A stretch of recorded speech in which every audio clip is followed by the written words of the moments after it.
Greetings, friends. We're back, and at this time, March 31st, bright spring day in Portland, Oregon, I want to go over how we might use a computer language to explore some of these relationships that I've been developing in these other videos among the various polyhedra and the modules of the concentric hierarchy.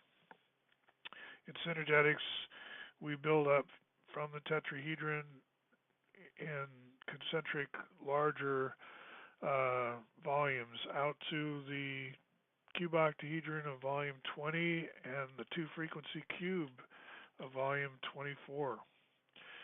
Now, just about anybody who plays around with synergetics, you'll see them eventually pull out one of these wireframe jitterbug things, which we can use to illustrate one relationship between the cube octahedron and the icosahedron. It's one of being smaller. In other words, when I go from the volume 20 here down to the icosahedron, you have to imagine the missing edges appear. Right about here, we get 20 equilateral triangles. That volume is about 18.51. So 20, 18.51. And then we can go on down to the octahedron of volume 4. So here's another look at an icosahedron here.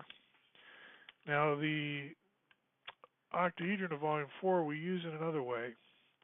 We can inscribe a cube octahedron within it.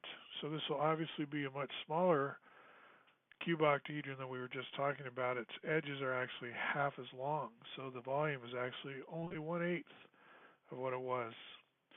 So we go from 20 to 2.5.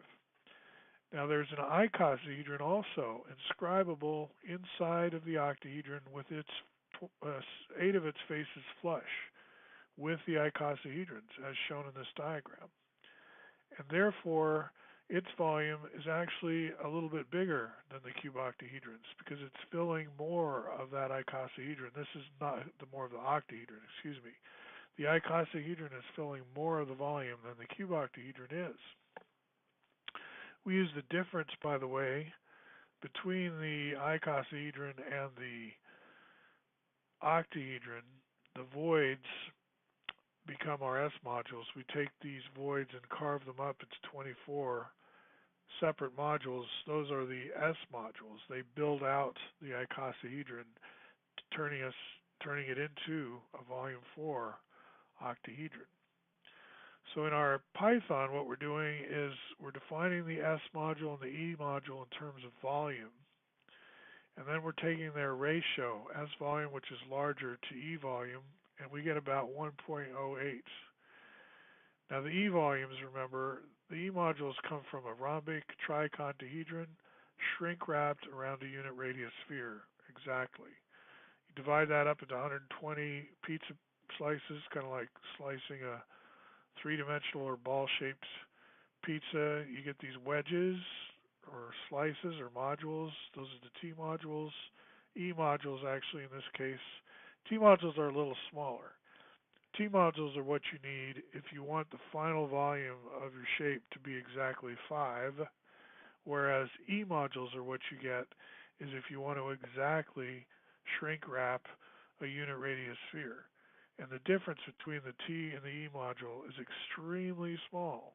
It's like 0.9999, something like that, the same. 0.9994, I think it is. But that's a whole other story and a whole other video about the T and the E and how they relate.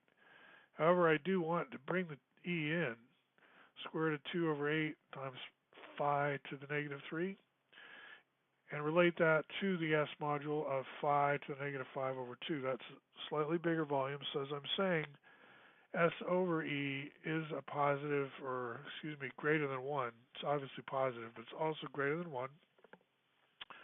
So when you multiply the cube octahedron by the S factor, you're actually going larger. And that's where this twist icosahedron comes in, because it does have larger volume than the 2.5.